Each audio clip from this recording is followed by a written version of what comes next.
The father's justice. The worst pain I've ever felt didn't come from war. It came from my own son looking at me like I didn't belong. I've taken shrapnel, carried men bleeding through dust and gunfire, but nothing prepares you for the moment your child decides you are something to be ashamed of. My name is William Foster. I'm 65 years old, and the night of my son's wedding was the first time I truly understood what it feels like to become invisible in your own family. The ballroom at Belmont Country Club looked like something out of a magazine, crystal chandeliers hanging low, casting warm gold light across polished marble floors, round tables dressed in white linen, each one surrounded by people who carried themselves like they had something to prove. There were quiet laughs, the soft clink of glasses, and conversations about investments and expansion plans drifting through the air. I stood near the bar, slightly off to the side, adjusting the cuff of my dress uniform out of habit more than necessity. The fabric sat heavy on my shoulders, familiar, grounding. The metals on my chest caught the light when I moved, small flashes of bronze and ribbon that meant everything to me, and nothing to anyone else in that room. I remember hesitating before leaving the house that evening, standing in front of the mirror, looking at the uniform, wondering if it still had a place in moments like this. But this was my son's wedding, and every important day in his life, I had shown up the same way. Not to stand out, not to draw attention, but because it was the only version of myself that ever felt honest. "Dad, what are you wearing?" His voice cut through the room before I even saw him. I turned slowly, already recognizing the tone, sharp, impatient, unfamiliar. Andrew was walking toward me, his posture straight, his tuxedo perfectly tailored, everything about him polished down to the smallest detail. Olivia followed just behind him, one hand lightly resting near his arm, her expression controlled, observant. "It's my dress uniform," I said, keeping my voice even. You thought wrong." He didn't raise his voice. He didn't need to. The words landed hard anyway. A few nearby conversations faded, not completely silent, but quieter, enough that I could feel attention shifting in our direction. Andrew stepped closer, his eyes moving across my chest, lingering on the metals like they were something out of place.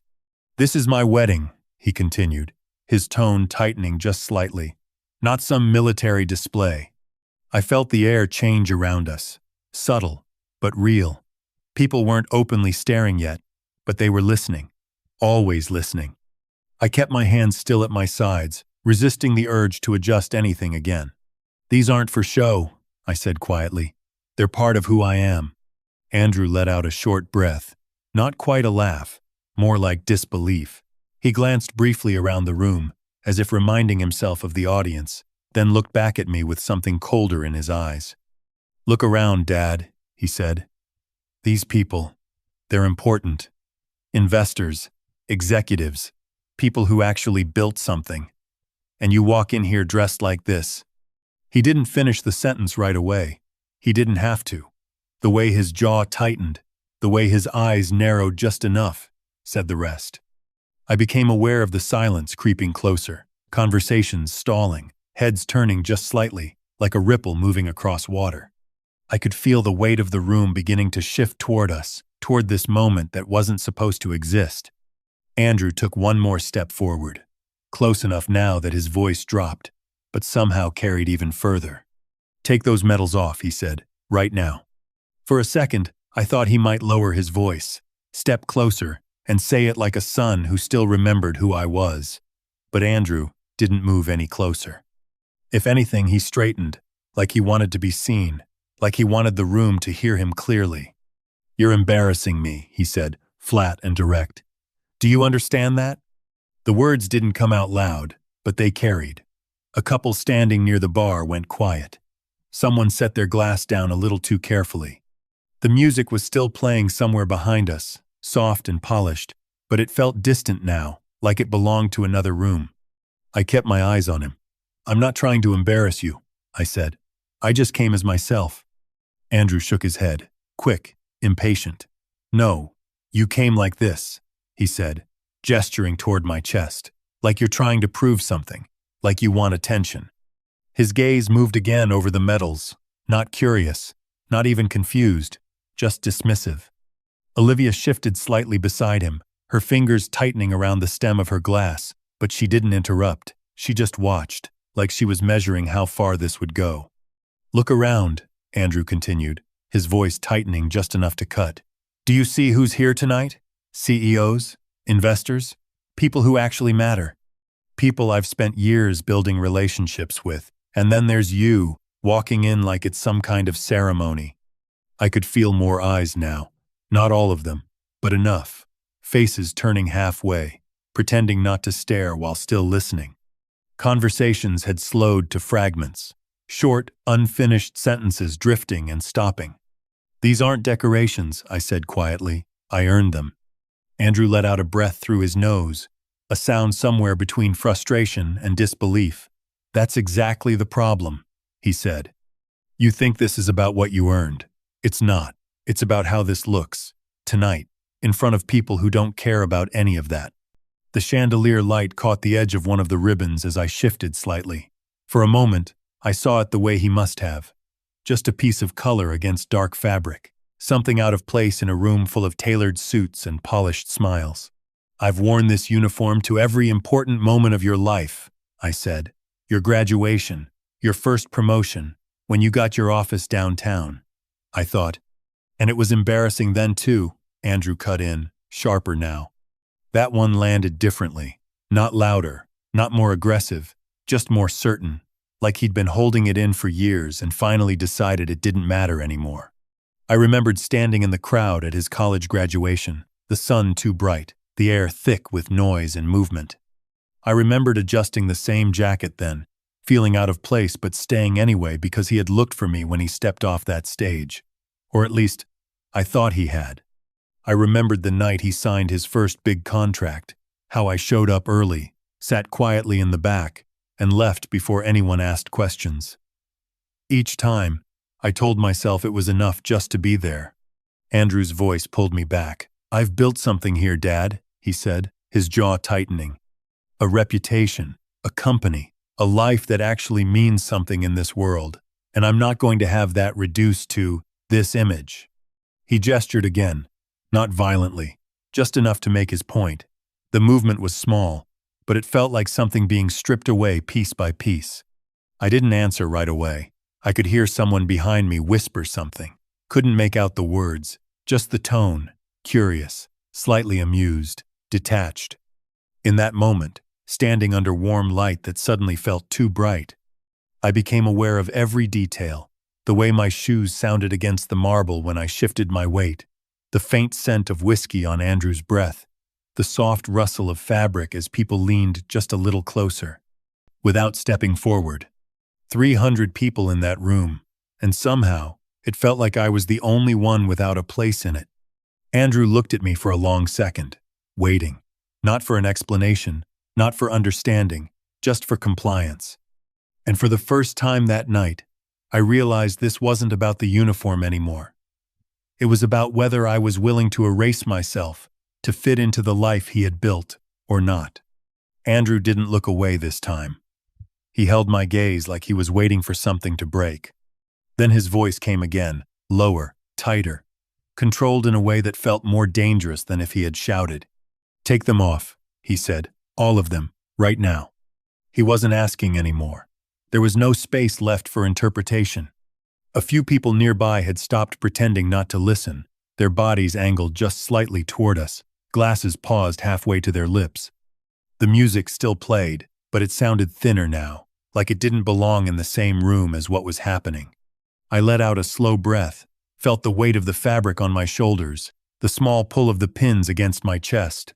"No," I said, quiet, but steady. Andrew blinked once, like he hadn't expected that. "What?" I said no, I repeated. "They stay." For a second, nothing moved. The light above us flickered softly across the polished floor, catching the edge of his cufflink as his hand curled slightly at his side.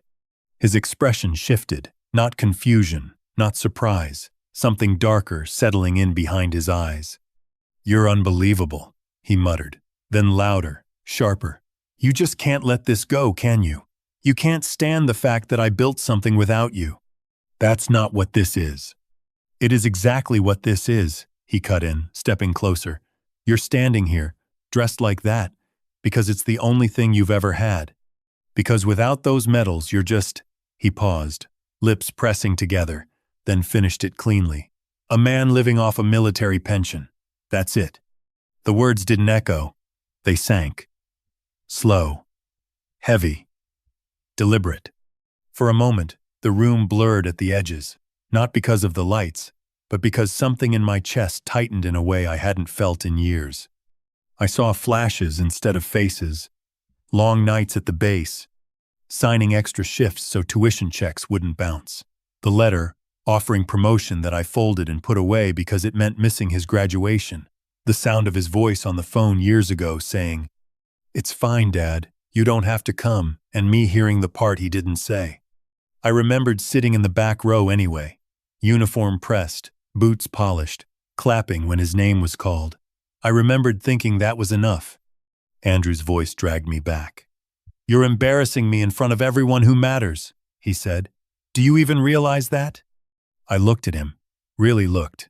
The lines in his face were sharper than I remembered. His posture, rigid, practiced, like he'd spent years building a version of himself that didn't include me. "I'm your father," I said quietly. "That's all I'm trying to be here." He let out a short laugh, cold, quick. "Then act like it. Don't make this about you." Something in his tone shifted again. Finally, this time. "Take them off," he said, one last time. I didn't move. The silence stretched, thin, fragile, like it was about to snap. "You stubborn old man," Andrew said under his breath. And then, louder, clearer, for everyone close enough to hear, "You're pathetic." There was no warning after that. No raised voice, no drawn-back speech, just a quick movement, his shoulder turning, his arm lifting, and then the impact. It wasn't loud the way I expected it to be. Just a sharp, flat sound, skin against skin. My head snapped to the side, the taste of metal immediate, warm, spreading across my tongue. My footing slipped for half a second on the polished floor before I caught myself. A glass shattered somewhere to the left. Someone gasped, sharp and high. The room didn't explode into noise. It collapsed into silence. I straightened slowly, felt something wet at the corner of my lip. When I looked back at him, Andrew was already adjusting his jacket, his breathing slightly uneven, like he was trying to settle himself back into control. "Security," he said, without looking at me. "Get him out of here."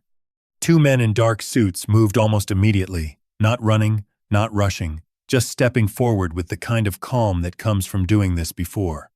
Their shoes made soft, deliberate sounds against the floor as they closed the distance. No one spoke. Not Olivia. Not the guests. Not me.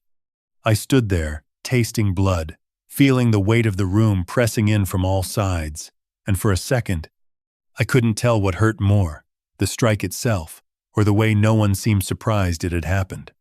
One of the security men reached out slightly, preparing to take my arm, and that was when everything shifted again. The moment the guard's hand started to close around my arm, a voice cut through the room, sharp enough to stop him mid-step. "Don't." It wasn't loud, but it carried, clean, certain, the kind of voice that didn't need volume to take control of a space. The two men froze instinctively, their movements halting just short of contact. A subtle shift rippled through the crowd, heads turning, attention pulling away from me and toward the direction the voice had come from. I followed it too, wiping the edge of my lip with the back of my hand as I turned. He was already moving through the room. Richard Coleman. I had seen him earlier, across the ballroom, surrounded by people who leaned in when he spoke. Expensive suit, measured posture, the kind of presence that didn't try to dominate but did anyway. Now he stepped forward alone, his pace unhurried, each step precise against the marble floor. Conversations didn't just stop, they cleared. Space opened in front of him without anyone needing to say a word. Andrew turned, irritation flashing across his face before it settled into something more controlled. "Mr. Coleman," he said, forcing a thin smile. "I'm sorry, but this is a private." Richard didn't answer him. He closed the distance in 3 steady strides, and just as Andrew shifted his weight, lifting his hand slightly as he might speak again, Richard reached out and caught his wrist. Not aggressively, not fast, but with a firmness that made the movement final. Andrew blinked, caught off guard. "What are you doing?" he said, pulling slightly, testing the grip. Richard didn't let go. For a second, neither of them moved. The chandelier light reflected faintly off the watch at Richard's wrist, off the glass in someone's hand nearby that hadn't yet been lowered. The entire room seemed to narrow to that one point of contact. Then Richard spoke. "You don't touch him again." The words were even, almost quiet, but there was something in the way he said them that settled over the room like a weight. No anger, no raised tone, just certainty. Andrew let out a short breath, more annoyed than anything else. "I think you're misunderstanding the situation," he said, trying to pull his hand free again. "This is my wedding. That's my father. I can handle my own." Richard's grip tightened just enough to stop the motion. "I know exactly what this is," he said. There was no emphasis in his voice, no need for it. A few guests shifted where they stood. Someone behind me stepped back, half a pace, the faint scrape of a chair leg against the floor, breaking the silence for a second before it settled again. I watched Richard more closely now, something about the way he stood, the angle of his shoulders, the stillness in his expression. It wasn't just authority, it was familiarity. Not from this room, from somewhere else, something buried deeper than memory usually reaches in moments like this. Andrew straightened, trying to recover control of the situation. "With all due respect," he said, his tone tightening, "you're overstepping. I asked security to remove him. That's all that needs to happen here." Richard finally turned his head slightly, just enough to look at him directly. "For your sake," he said, "I'd think very carefully about what needs to happen next." A pause followed. Not long, but long enough for the words to settle. Andrew's expression flickered, irritation giving way to something less certain, though he covered it quickly. "I don't see what this has to do with you," Andrew replied. Richard didn't answer right away. Instead, his gaze shifted, past Andrew, and landed on me. For a moment, the room seemed to fall even quieter. The sounds that had been lingering at the edges, soft footsteps, the faint hum of air conditioning faded into the background. It was just that look, steady, measuring, almost searching. And in that second, something in my chest tightened. There was something familiar there. Not the suit, not the setting, but the way he held himself. The way his eyes didn't move unnecessarily. The way his grip hadn't wavered once. It stirred something distant, something I couldn't quite place yet. Andrew noticed the shift, too. "Mr. Coleman," he said, more firmly now, "I think you're making this bigger than it is. This is a family matter." Richard's eyes moved back to him. Slow, deliberate. "That's where you're wrong," he said.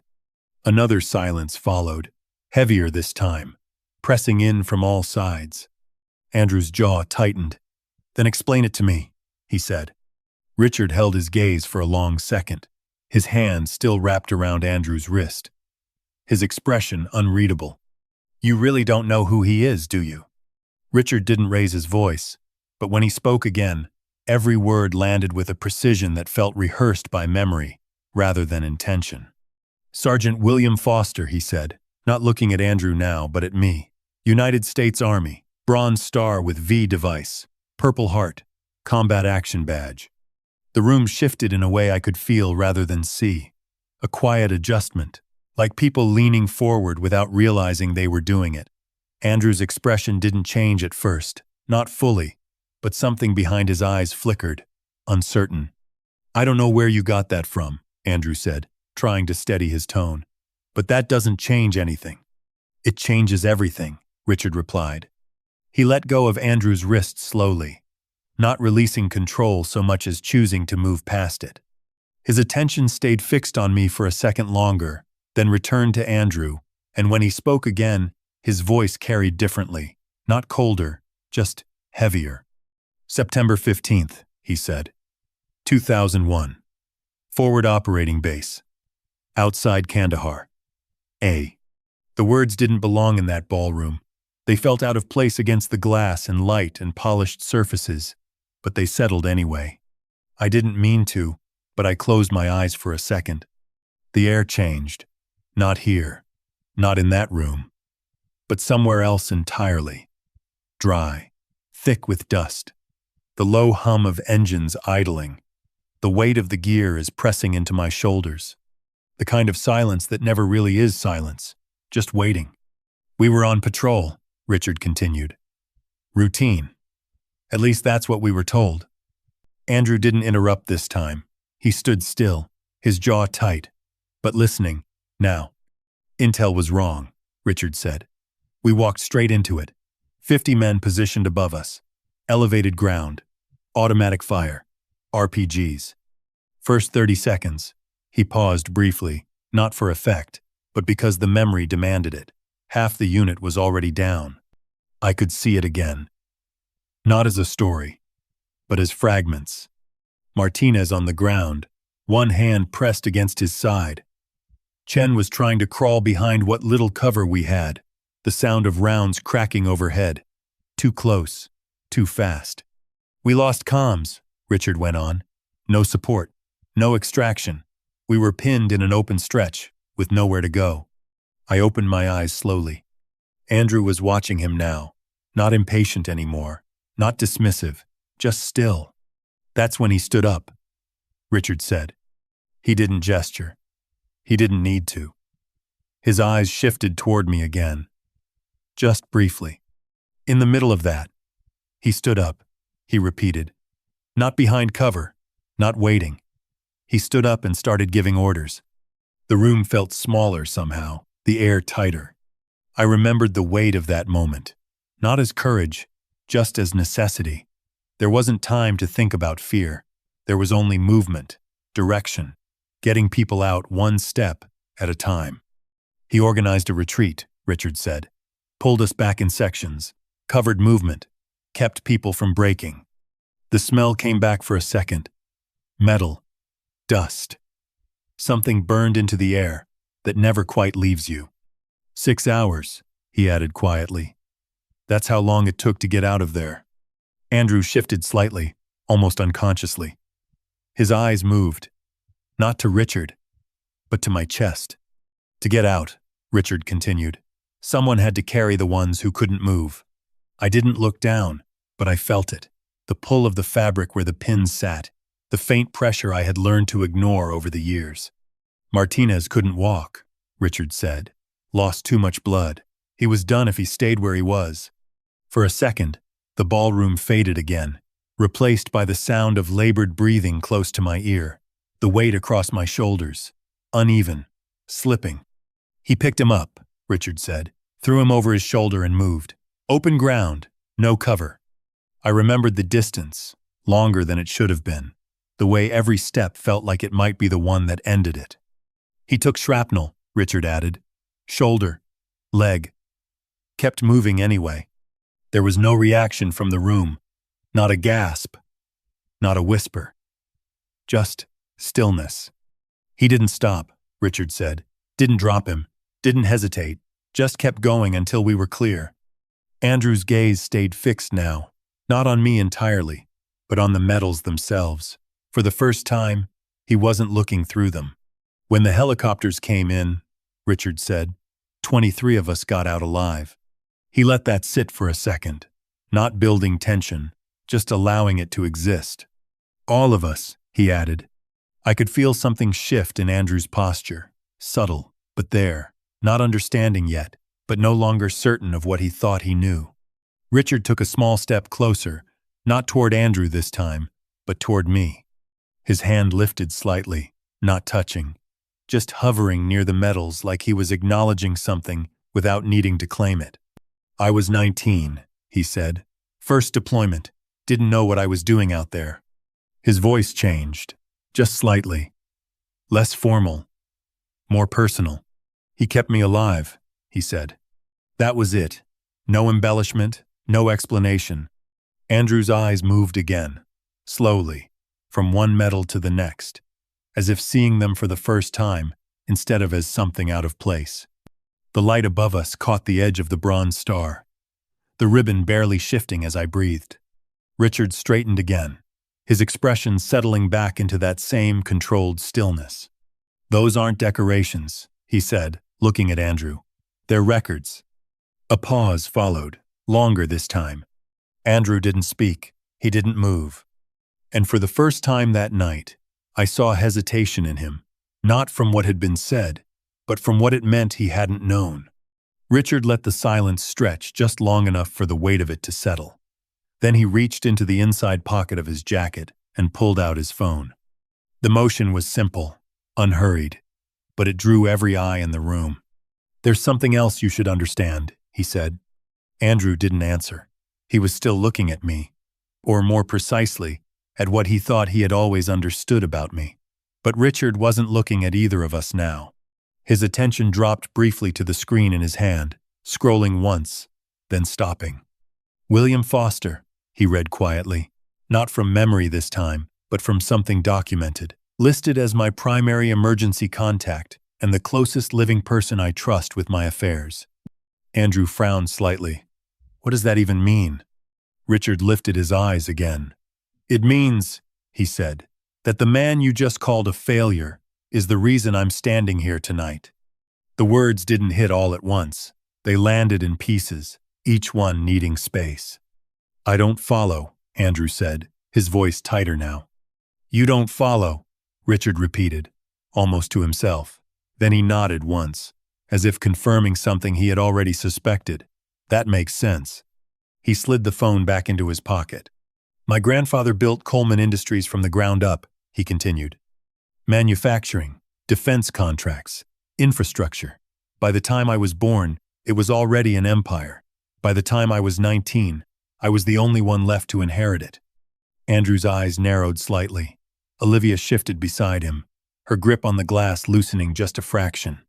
"If I had died that day," Richard went on, his tone still level, "there was no backup, no second heir, no contingency that would have held the structure together the same way. The company would have fractured, contracts dissolved, thousands of employees left without direction." The room felt different now, not just quiet, but listening in a way that had nothing to do with curiosity anymore. "I didn't die," Richard said, "because he didn't let me. He didn't gesture this time, he didn't need to." Andrew's throat moved as he swallowed. "You're saying, what exactly?" "I'm saying," Richard replied, "that everything that exists today, everything tied to my name, continued because William Foster carried me out of a situation I wasn't walking away from on my own."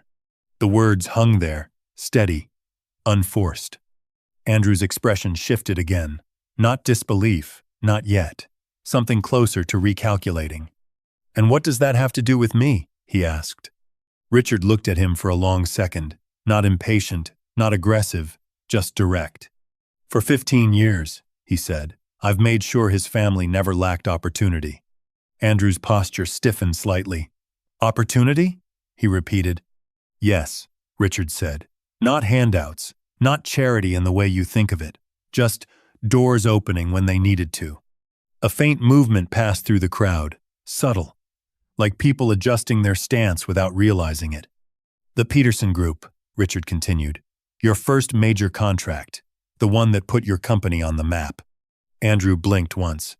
"What about it?" "I introduced them to you," Richard said, "through a third party, so it didn't trace back." Andrew's lips parted, then closed again. "Blackstone Capital," Richard went on. "Your Series A funding. I sit on their advisory board." Olivia's head turned slightly toward Andrew now, her expression tightening. "Morrison Tech," Richard added. "Your largest client over the past 5 years. We hold a significant share in their parent company." Andrew shook his head once, slow, like he was trying to push something away before it fully formed.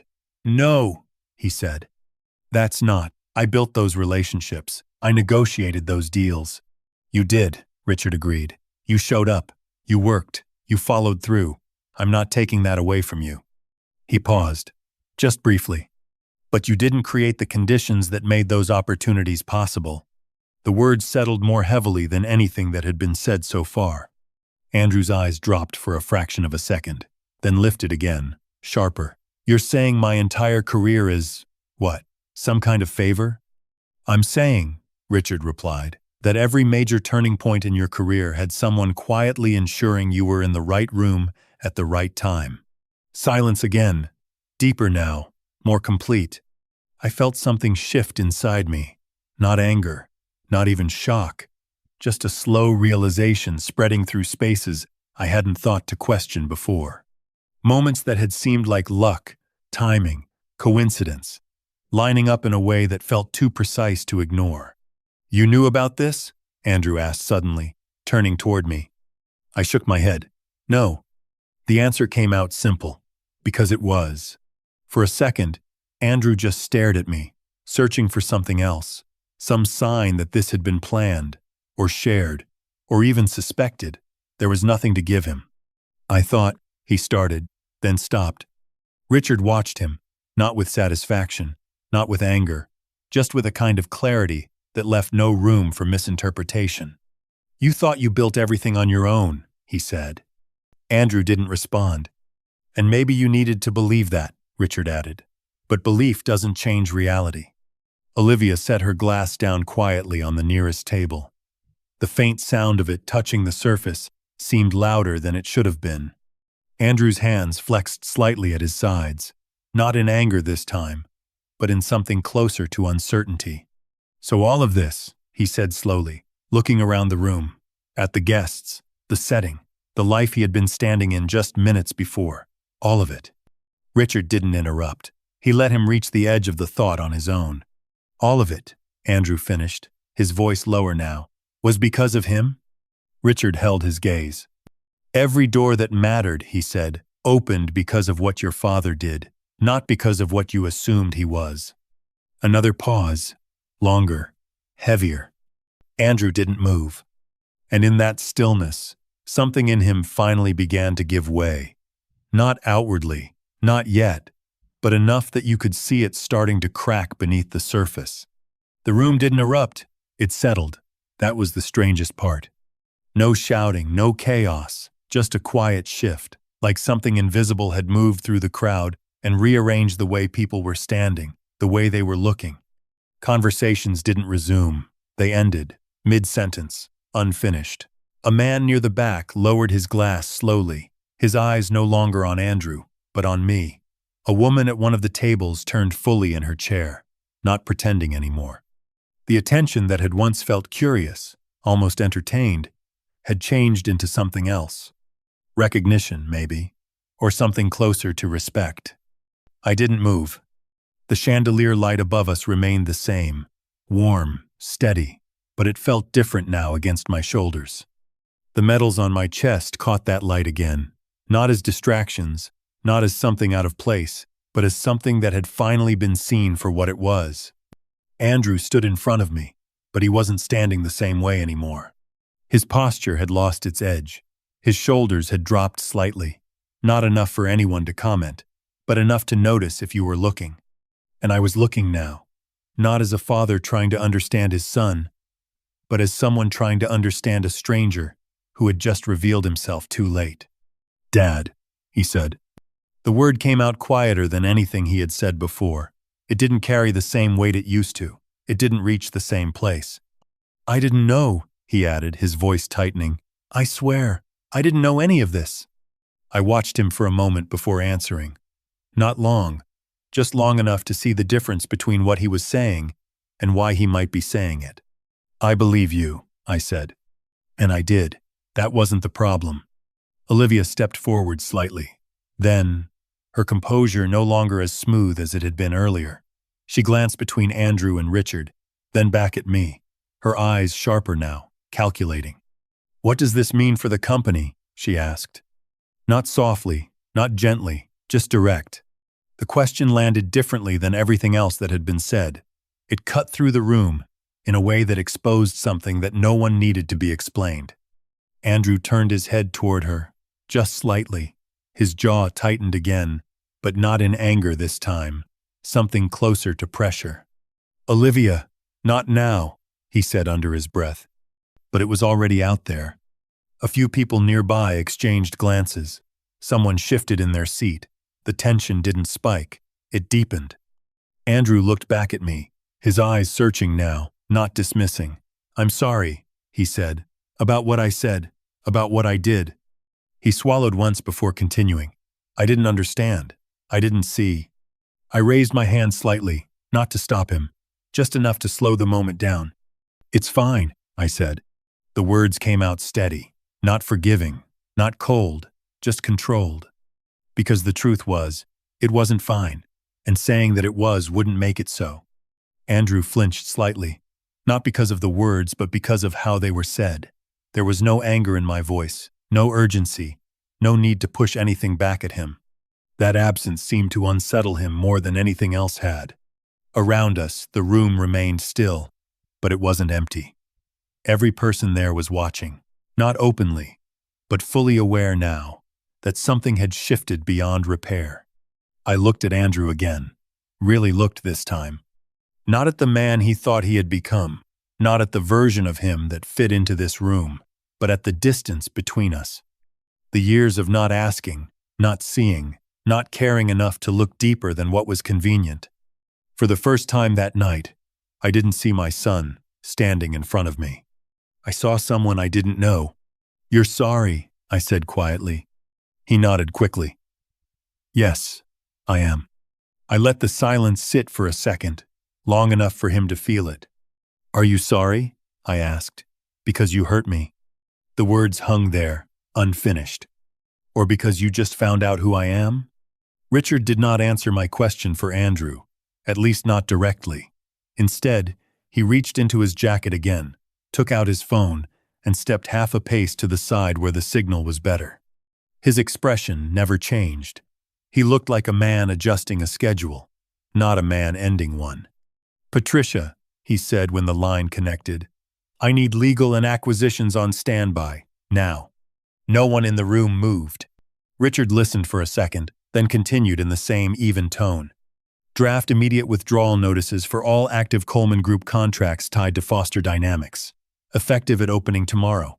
Yes, all of them." Andrew's face drained a little more with each sentence. He opened his mouth as if to interrupt, then thought better of it. Olivia did not. She stepped forward so quickly that the hem of her dress brushed the leg of a nearby chair. "Richard." "Wait," she said. "You can't do that overnight." Richard glanced at her briefly, not rude, just uninterested in being redirected. "I can," he said, "and I just did." Then he lifted one finger slightly, asking for silence without saying the word. "I'm not finished," he said into the phone. "Prepare a buyout offer for Foster Dynamics at market value. Add 20% goodwill. Full absorption under the Coleman Group. All employees retained. Existing salaries honored.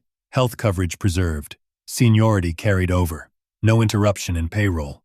That got a reaction. Not from the guests this time. From Andrew. He took one step forward. "What are you saying?" Richard ended the call first. Only then did he slide the phone back into his pocket and look at him. "I'm saying your employees will not pay for your character," he replied. "They did not strike your father. They did not build their careers on arrogance. They go to work. They support families. They deserve stability." The room stayed silent, but the silence had changed. It no longer felt shocked. It felt settled, like everyone understood that whatever happened next would happen cleanly and in order. Andrew rubbed one hand over his mouth, then lowered it. "You're taking my company." Richard's eyes stayed on him. "Your company will be acquired. That is not the same thing." Olivia let out a short breath that sounded almost like a laugh, except there was no humor in it. "This is insane," she said. "You're doing this in the middle of a wedding because of one emotional scene?" Richard turned to her fully this time. "No," he said. "I'm doing this because I just watched a man reveal exactly how he treats the person whose sacrifice made his life possible. The wedding simply made it public." Olivia folded her arms tightly across herself, then unfolded them again almost immediately. "We have a mortgage," she said. "Investments, commitments. You can't just erase everything in one call." Richard gave a small nod, as if acknowledging a practical point in a board meeting. "Which is why there will be terms." Andrew looked at him sharply. "Terms?" "Yes. Richard's voice remained calm. You have two choices. I stood there with dried blood at the corner of my mouth and listened as if all of this were happening to someone else. That was the strangest part. I should have felt vindicated. I should have felt angry, triumphant, something. Instead, there was only a blank space inside me, wide and quiet, like a room after all the furniture has been removed. Richard continued. Option 1. The acquisition proceeds. You take the market offer plus 20%. You leave with your shares converted, your title dissolved, and no continuing authority. Andrew stared at him. And option 2. Richard didn't rush the answer. You resign before the acquisition closes. You enter the new structure as a mid-level operations manager. Standard salary, no executive package, no board access, no stock options. No special treatment. You report to someone else. You show up on time, hit your numbers, and learn how to build a career without invisible hands holding it up. Olivia's head turned so fast I heard the faint movement of her earrings. A manager? She said. For what salary? Olivia's. Richard named the number plainly. She actually stepped back. That's nothing. It's a normal income, Richard said. People raise children on it, pay rent on it, budget on it, learn from it. That won't cover half our expenses, she said. Then your expenses were the problem, he answered. Andrew said nothing for a few seconds. He just stood there, breathing through his nose, his eyes fixed somewhere near the floor between us.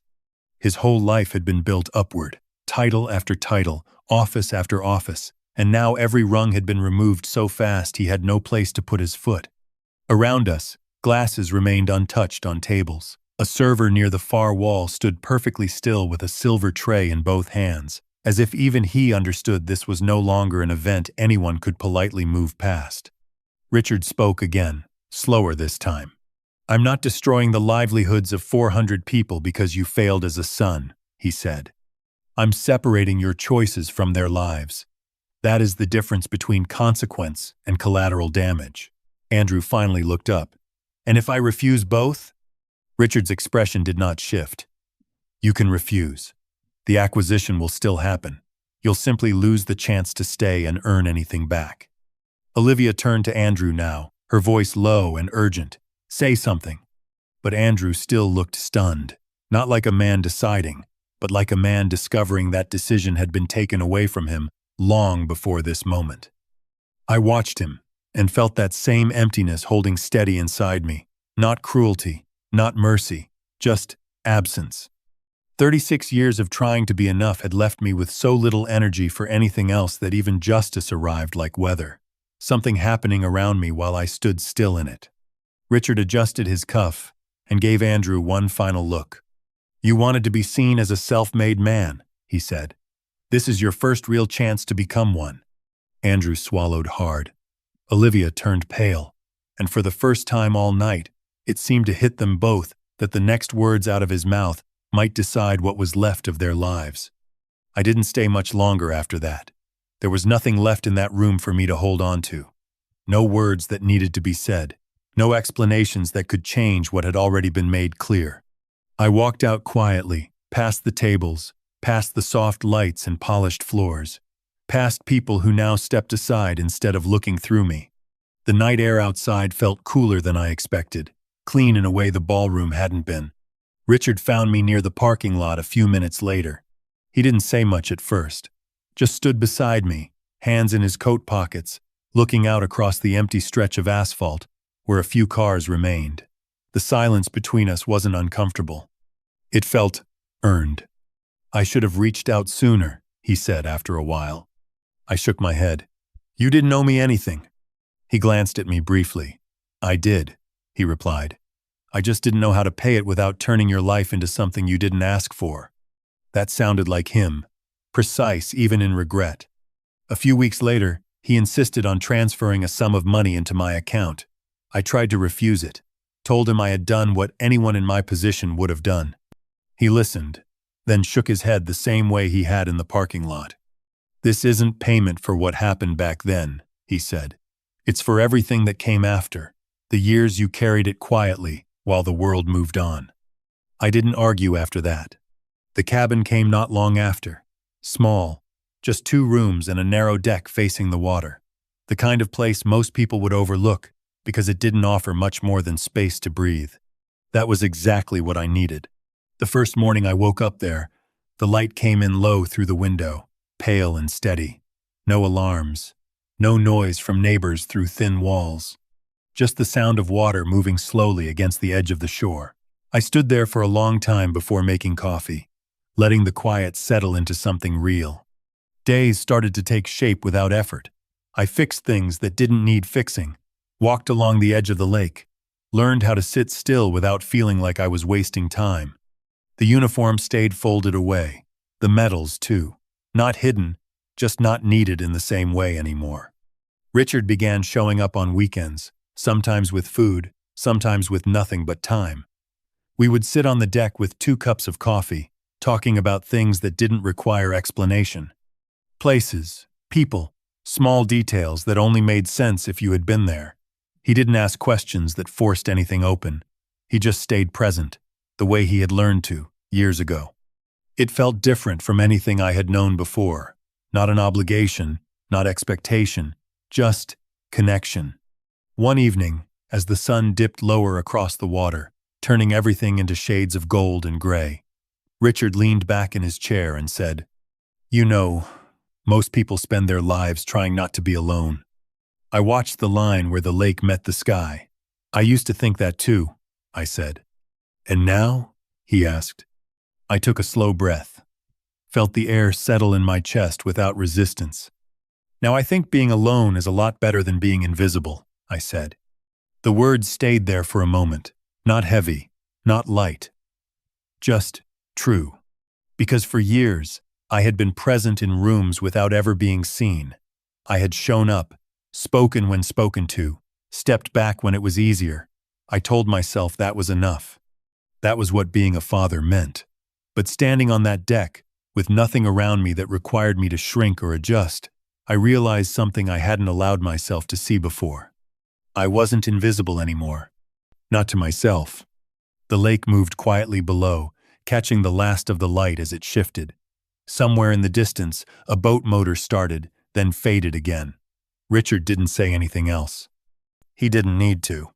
I stood there a little longer after he left that night, hands resting against the railing, listening to the stillness settle in around me, and for the first time in a long time, I didn't feel like I was waiting for something to change.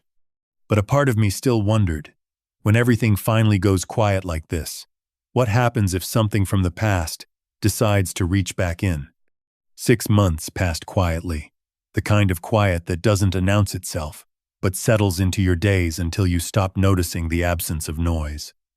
I heard about Andrew in pieces, never all at once. Not from him at first, but from the edges of conversations, from brief updates Richard would mention without judgment. The house had been sold. Olivia left not long after the numbers changed, her patience lasting just long enough to confirm that the life she signed up for was no longer there. Andrew didn't fight it. He signed what needed to be signed and moved out into a smaller place, somewhere closer to work, somewhere that didn't require explaining. He took the position. Mid-level, no title worth announcing, no office with glass walls, just a desk, a schedule, and expectations that didn't bend around his name. At the beginning, Richard said, he kept his head down, came in early, stayed late, asked questions instead of giving orders. It wasn't dramatic, no sudden transformation, just small, steady adjustments that only meant something because they weren't forced. A few months in, there was a note in his file. Solid performance, reliable, recommended for additional responsibility. Nothing extraordinary, which, for the first time in his life, meant everything. The message from him came on a quiet afternoon. My phone buzzed once on the table beside me while I was fixing a loose hinge on the cabinet. I wiped my hands, picked it up, and saw his name there. Simple. No title attached to it.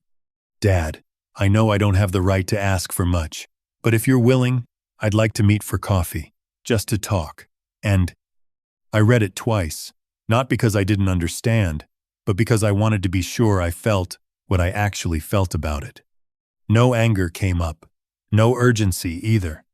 I set the phone down for a moment, looked out through the window toward the lake, where the light was starting to soften into late afternoon. The same place, the same quiet. Nothing in my life now depended on how I answered that message. That was the difference. I picked the phone back up and typed slowly.